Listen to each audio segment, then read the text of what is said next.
Welcome to the Green Zone Podcast, the show that teaches oil and gas executives how to take command of their finances and live in the green. Your host, Jeff Green, from Green Financial Group, will be your financial guide, all while giving you a tour of the most beloved and best-kept secret spots around Houston, Texas. Now, on to the show. Marriage is a wonderful thing until it isn't, and money is often a point of contention. Dr. John Vincent is a psychologist and marriage and family therapist who, among other things, helps young couples identify their strengths and weaknesses so they can work through issues.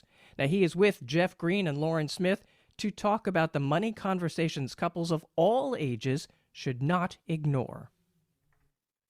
Thank you, Patrice. Hey, Dr. Vincent, thank you so much for being here. How are you doing today? I'm great. Thank you. So I'll tell you this. I'll start out with this. You know, obviously we're financial planners, advisors, whatever you call us. Sure. And we sit in a conference room with couples all the time. And oftentimes I feel like I have to play psychiatrist, psychologist. I mean, You do. I mean, in dealing with money, especially, it's such a deeply personal, deeply emotional. We've had clients cry in meetings just trying to make decisions. Yes, I mean, it's a deeply Yeah. emotional decision. And we find oftentimes that the husband and the wife often have very different feelings about money and how to invest it and what to do, et cetera. So I'm glad you're here. Thank you. Maybe you can help me. But so tell us a little bit about your background, just a little bit, and then jump into like, why is this such a big deal? Why is it hard for couples to, I mean, I understand. I mean, I was married, right? So, I get that there's differences and things, but money seems to be like one of the number one things. It's right up there. Yeah. Go ahead, Doc. Thanks. Money, sex, and kids. I'm a clinical psychologist. I've been here in Houston for forever. I teach at the university where I run our doctoral program in clinical psychology. So I'm kind of an academic as well as a practicing therapist. So I do a lot of work with couples and families, and money issues are among the most common for a lot of reasons. Partly because you get two people together and we just differ in a lot of different ways. Probably number one is just the level of so-called fiscal literacy, how smart people are about money, how much they know about it. And if you have two people, you can expect that they will be somewhat different on that dimension. So that's a biggie. And there's a lot of other differences that we see, how kind of frugal versus extravagant somebody is, how comfortable people are with debt, how much risk tolerance they have for investments, whether they're planners or whether they're much more spur of the moment. Those are all things, but if you have two different people who are together, who don't see eye to eye on things, that can potentially generate a lot of conflict. And that's what I end up dealing with. Right. Us too, by the way. You mentioned money, sex, and kids. That's the order too. That's the right order. But so here's a common issue that I see a lot, Lauren, I think you'll agree. Our clients are typically a little bit older. I mean, not old, they're in the but retirement phase. they're it's a different generation. The reason I bring up the age thing is they're retired around 60, 65. That generation, the husband has worked 35 years or so in his career.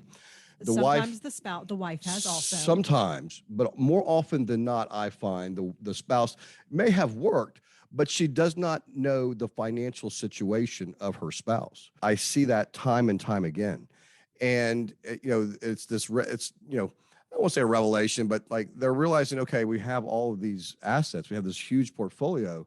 And now they have to start they're no longer working long and hard for their money, but now their money has to work long and hard for them. So they have very different feelings. How do you approach that with a couple? How do you get them to work on that and work that out? Great question, and not an easy one to answer. Part of it is that you have to be able to sit down and have two people talk about kind of what's important to them. What are their goals? What do they want to do? Obviously, if we're talking about retirement, the issue of how you spend your time, and are we going to relocate? You're going to want to spend a lot of time traveling. And I think the transition to retirement, just in general, more so for men than for women, can be itself very traumatic, partly because guys don't know what to do with themselves. Yeah.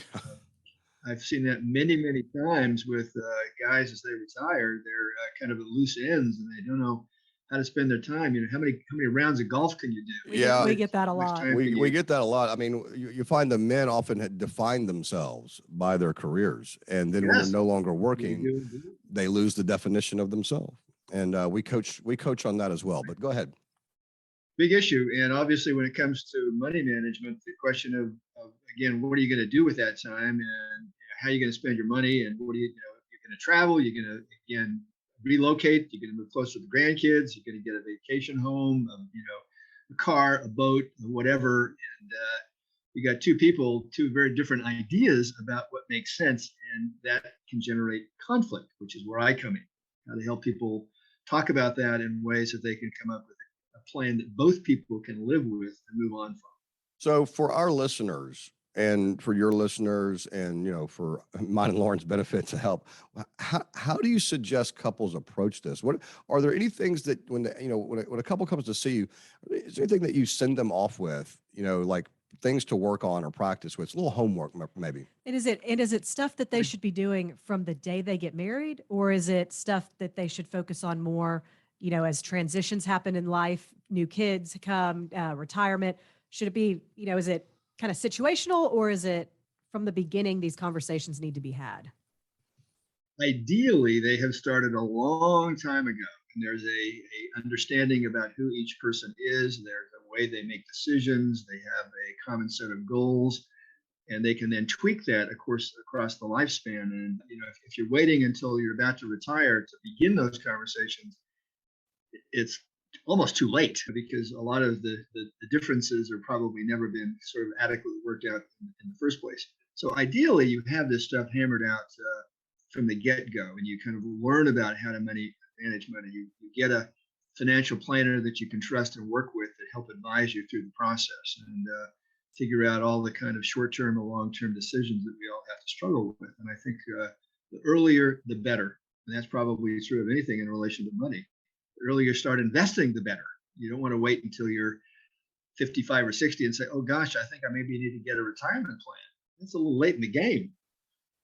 Well, I mean, so, a lot of our clients' wealth and portfolio is in the majority, oftentimes, not all the time, but oftentimes with, again, the generation that I'm speaking of. And I mentioned the generation because, Lauren, your generation, the millennials, are very different. The husband and the wife are very much more, I think, a partnership. And not that I'm not trying to suggest that it's otherwise here. I'm just saying the dynamic of money in the relationship is different in a 65-year-old than it is a 35-year-old. Is very different. That I know. Okay, Absolutely. so the doc even agrees with that. So great. So what I see a lot is that the male who has worked 35 years, been the provider for his family while the wife has stayed home, made a home, raised the kids, made a family. His 401k. In other words, it's all in his 401k and his pension, of which he alone really has managed, right? And the company has contributed, blah, blah, blah. So the wife really has not a part of it to some degree. But I think a part of that also is they haven't had access to it. So this money's been Exactly. I mean, Yeah, that's right. Yeah. Even the breadwinner of the family has not had access to this money yet. Correct, So then right. retirement time comes, and really, not only the husband but the wife is now, they have $4 million in the bank, or multiple $1 million in the bank that was before this untouchable object, and now it's here available for them to use. I mean, do you see that, Doc? What do you see out there? Absolutely. And I think the challenge is that couples avoid discussions about money. And I think the more often you can have that just sort of an ongoing dialogue, where are we? Where do things stand? Let's sort of think about what decisions we need to make. Let's check in and see how our spending maps onto our goals. And I think those are conversations, when they've occurred, heads off a lot of the conflict we're talking about. When those conversations haven't happened, which is probably more often the case than not, then you end up having to teach people how to talk about money and how to make sense of it. And that's really a bigger. And how would you suggest, so let's say someone has not talked about this for years and years. What advice do you give? What do you say to somebody who needs to start having that conversation, but they're finding it difficult to start that conversation? The first thing is to kind of sit down and just take a look at what you got, and look at the assets, look at kind of where the expenses go, and basically start with information. you don't have information, if both people aren't privy to the same fact base, then you can't really figure out how to make decisions. I think for most people, there's certain chunks of our money that are really just set aside that you have to pay mortgages. They're kind of ongoing expenses that are essentially non-discretionary. The places where we have choices, where there's money left over, then you can start talking about what to do with that. But I think you have to start with information. Let's take a look at where we are. Let's take a look at kind of our holdings. Let's take a look at our expenses. Let's take a look at our debt, and start off with those facts, and then start to get down to all right, now what decisions do we need to make going forward? That's interesting. What's one of the most common things that you see with couples? By the way, do you counsel couples in all areas of life or just finance? All over the board. Money being only one of many things. I know it can get deep, so we'll stick to the finances. What do you see? What's the most common financial difficulty that couples have right now that you see? I think that one of the biggest ones is that they don't really have a good idea of where they're going. There's no blueprint, and they haven't really sat down and figured out, let's get a plan that we can then, think about what we want to do with our money, what our goals are. And I think for most of the things that matter, you can't sort of have instant gratification. You need to plan ahead. You need to figure out, a kind of way of getting, money put aside to go ahead and accomplish certain kinds of objectives. But the avoidance of talking about that, I think, is probably number one. They just sort of go on, everybody doing their own thing, and the occasional bicker here and there, but there's no real concerted effort to say, where are we? Where are we going? How do we get there? Now you're talking our language, Yeah, Doc. sounds like you've been listening to our podcast. Everybody needs, I'm the big promoter that everybody needs a plan. Yeah, you really do. And I don't think people really understand the importance of it. Lauren really does harp on it a lot. And it's good to hear you say that, Doc. We didn't pay you to say that or anything, but it is good to hear you say that because, Let me give you my tax ID number to make sure we get it in the right account. Yeah, the right account.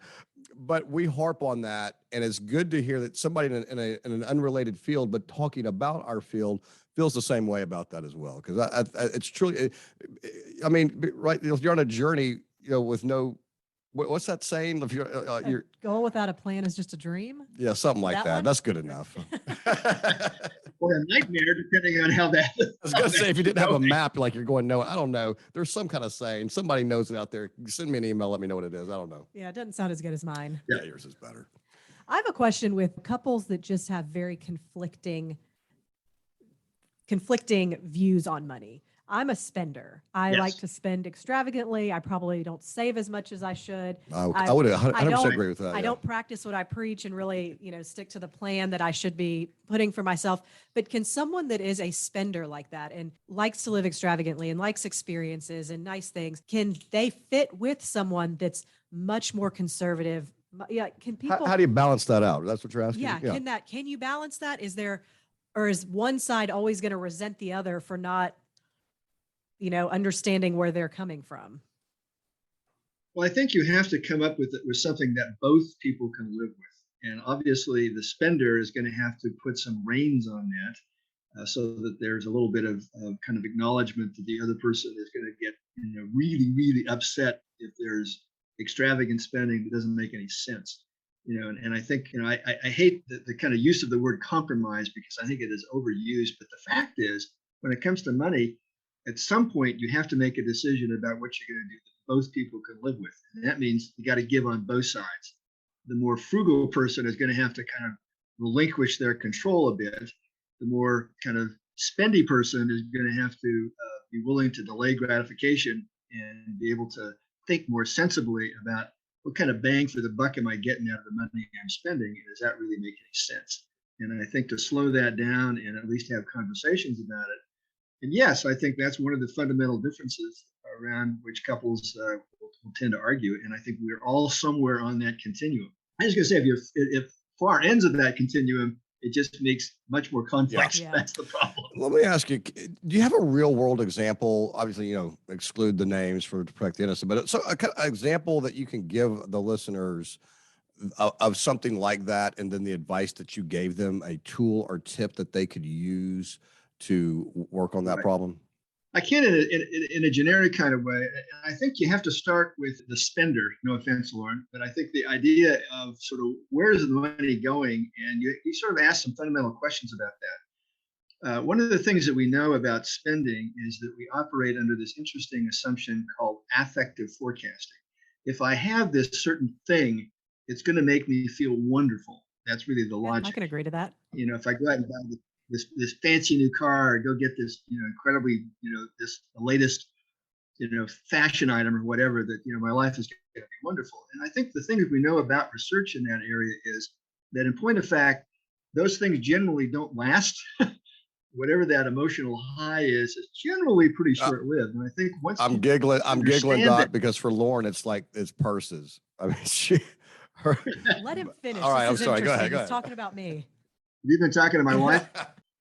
Purses are one of the interesting things that I think there's a lot of difference between men and women about the value of a purse.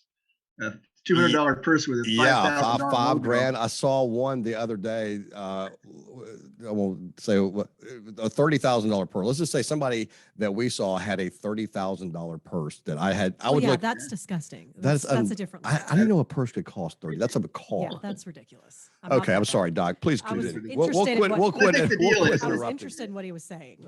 Are you really kind of getting that emotional kind of gratification out of this spending? And I think most of us, as we kind of live life, we recognize that those emotional reactions to something that's new and shiny is relatively short-lived. And if that's the case, then you start looking about, well, what are the things that I get that really have sustained their value for me? And I think for all of us, there are things like that. And I think part of the deal is to have that conversation with yourself about, am I fooling myself into kind of indulging in extravagances that really I don't get much out of? And I think that's a place to start, or at least the high, if you will, is very, very short-lived. And I think that's a place to start. I think for the more frugal side of the person, it's really I think often they grow up in families where there's been a lot of rules around money and a lot of control around money. And I think to be able to relax about money and enjoy it can be actually a very important thing that's also work to do. And I think this idea that you can't, on occasion, take care of yourself in some fashion or indulge in some extravagance is something that the frugal person also needs to learn how to do. So I think both sides of the equation, need some work. Yeah, good stuff, Doc. Yeah. Any other advice you have for the listeners, just in general, about money, starting with a plan, or what would you? Start with the plan. There's obviously you want to put your money to work. That's one of the goals that I think is important. That I think the idea of spending every penny you have on just the day-to-days and the things that you're dealing with is really extraordinarily short-sighted. And I'm sure the people who retire and have done that are not in the best of spot. So I think you have to put your money to work. I think you have to be very cautious about use of credit. And I think especially a lot of young couples who really want to have a lot of things quickly are more than happy to kind of buy it on time, which I think is a real trap. And I think you have to be very careful in managing how much debt you have. And I think I tell my kids all the time, never carry over a credit card balance month to month. That's another important sort of rule.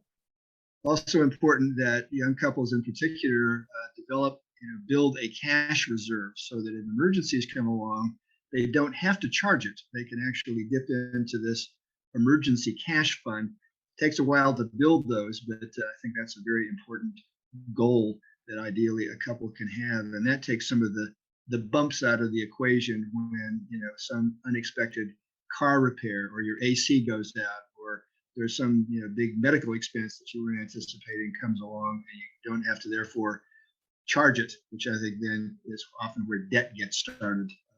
Some of those big ticket items that you didn't anticipate. So that's another just bit of advice that I give couples all the time. You mentioned kids. I'm going to switch gears for just a minute because I got three boys, one coming out of college, one going in, and a junior in high school. What would, I'm not sure they even really know what I do, to be honest with you. I've tried explaining it to them, but I'm not really sure they get it. I think my oldest does. I think he actually wants to come into the industry to some degree. But what, and of course, I've talked to my kids about money all the time, but give me your top 3 words of wisdom or advice tips for young people maybe going into college or coming out of college. What would you tell them? Just to get them set up for the world. Yeah. Right. Get set up for the world. That is a terrific idea. And one of it really has to do with kind of figuring out a way to just track your expenses. Where are you spending your money? Are you, again, getting out of that spending what you really want? And I think, again, most kids in particular are very short-term gratification oriented and often fail to realize the consequences of making bad financial choices early on. And again, this dovetails with the fact that credit card companies are more than happy to hand out credit cards to kids all the time in the hopes that they will become, shall we say, enslaved. Forever indebted.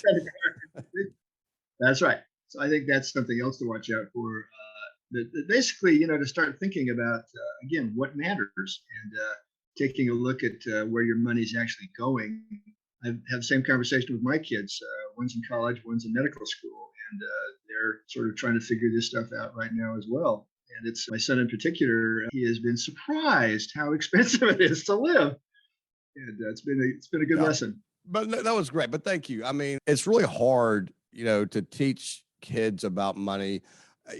I'm really part of the problem. I'm not really a part of the solution. I tell you that all the time. I know it is, and I give my kids too much, to be honest with you. I do, and So I at least I recognize I'm the problem. That's the first step, right? Right. But so my concern for my boys anyway is, I have provided, I think, too much. I haven't made them work enough for it. And they come to, I guess, expect certain things. But I've always had in my mind, okay, well, when you graduate college, bud, you're on your own. I mean, I'm going to help out with maybe car insurance, phone. So for a little while. But at some point, if you want to live the lifestyle that you lived growing up, you're going to have to go earn that. And I'm not sure that has resonated. Do you see that? Am I an idiot, or do you see that from other people too? Oh, no, you're not an idiot at all. And I think generally if kids have been lucky enough to grow up in families where there's a certain degree of influence, they're used to a lifestyle and they kind of figure that as normal. Having to pay the bills themselves, it's like, oh gosh, I just went out with my girlfriend on this really expensive date and we dropped a couple $100 for dinner. I don't have a couple of $100. Now I don't have money for gas. That's right. So I think there's some kind of painful rude awakenings that often occur with kids when they start to then assume more of the responsibility of their own money management. But it's a big issue. And I don't think we do a very good job teaching our kids fiscal literacy. I think that's a gigantic problem in our education system. I think kids don't have an opportunity to understand how important it is to learn how to manage money effectively. They should teach us how to balance a checkbook. I know. There's simple things like that aren't ever discussed. No. Paying taxes. Yeah. I mean. Paying taxes, right? Nightmare. All the above. Doc, this has been great. This has been really interesting. How do the people get in touch with you? Basically, website, jvincent@uh.edu. That's my website. And my phone number, area code 713-790-1330. I'm in Houston, Texas, and enjoy working with couples and families and enjoy helping people solve problems, which is what this represents, is a problem to be solved. Awesome. And it is solvable. He's a problem solver. Awesome. We call ourselves problem solvers too. Hey, Doc, thank you so much. I'm assuming you do in-person and/or Zoom meetings? Both. Yep. Awesome. Yeah. Okay, great. Yeah, this was great. Thanks for dropping by and chatting with us. Awesome. Good talking with you both. All right. You too. Patrice, take it away. All right, that was Dr. John Vincent with Jeff Green and Lauren Smith of Green Financial Group. Follow this podcast so you don't miss any show, and let your friends and family know you listen by sharing with them. Thank you for listening to the Green Zone podcast. Click the subscribe button below to be notified when new episodes become available. The information covered and posted represents the views and opinions of the guest and does not necessarily represent the views and opinions of Green Financial Group. The content has been made available for informational and educational purposes only. The content is not intended to be a substitute for professional investing advice. Always seek the advice of your financial advisor or other qualified financial service provider with any questions you may have regarding your investment planning.